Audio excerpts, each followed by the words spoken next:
I think they ought to be put on notice. And you got to play by the rule. Everybody has to play by the rule. I don't want to hear that they're doing work that no one else will do. Talk to guys in the building trades, plumbers, contractors, picking strawberries. These building trades guys are being hurt. I can't by wait. labor that shouldn't be here. I can't wait until American women can't get blueberries for their smoothies. That's Democrat strategist and woman stuck doing a Paris Hilton impression, Jenna Arnold, unironically telling CNN's Scott Jennings that blueberries will be the thing that changes the American people's minds about illegal immigration. Welcome to Nerk News, I'm Nerkish, and it looks like Democrats simply cannot find another reason to defend Biden's terrible open border policy than the fact that illegals are exploited for cheap labor so Americans can pay slightly less for luxury items like blueberry smoothies. Here's Scott Jennings in disbelief at the newest and most ridiculous iteration of this claim. That if you are trying to actively hire illegal immigrants, if you think that's best, if you are trying to game the system, if you are trying to help someone break U.S. federal immigration law, I think if we're going to have a true crackdown on illegal immigration in this country, it has to involve everybody who's participating in it. And I think you've raised a good point with this topic. And so employers and anyone else who's part of this pipeline.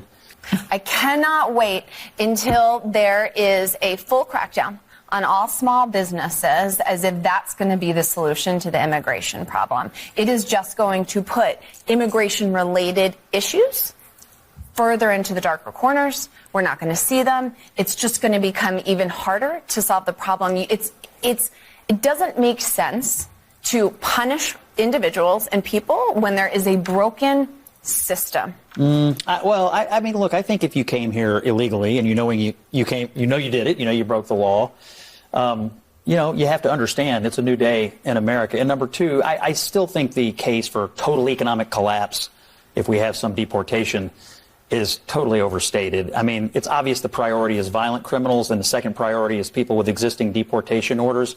I think that's the vast majority of what's going to go on, for the next couple of years. And I don't think that's going to have any impact on the economy at all. But I wonder about just acknowledging the role of undocumented people in the economy. I mean, I think that's the part that's not happening. I mean, earlier today, Stephen Miller was on with Jake Tapper. This argument always cracks me up because outside of the obvious reasons that it's exploitative, it overlooks automation entirely. Only about 40% of our fruits and 25% of our vegetables are picked by hand. Also, places like Japan are working on new technologies that can lower those numbers even more. And frankly, I'd sooner support the government buying every farm in the country a fleet of those machines than support having it leave our borders open so we can pay less for subpar contractors and blueberry smoothies. Just criminals, they would say, oh, Trump is not going to do that. They didn't believe it. They didn't believe it. I have them on tape. I have them on tape. I know. I have all the anecdotes. The assertion that all American voters did not know exactly what Donald Trump is going to do. Oh, they didn't think it is totally false. There was mass amount of polling during the campaign. Hispanic Americans supported deportations in majority. You and I debated this many times. Yep. You claimed it wasn't true. And then what they do, they went and voted for Donald Trump. And the election results are clear. There is no buyer's remorse. The people who followed our laws and came here legally are more than happy to see the laws. But here's what's being missed. I think this is very critical. In a vacuum, yes, majority of Americans do support mass deportation, Scott. But you have seen this also in polls. When you start telling them what that means, illegals leaving, they support it. No.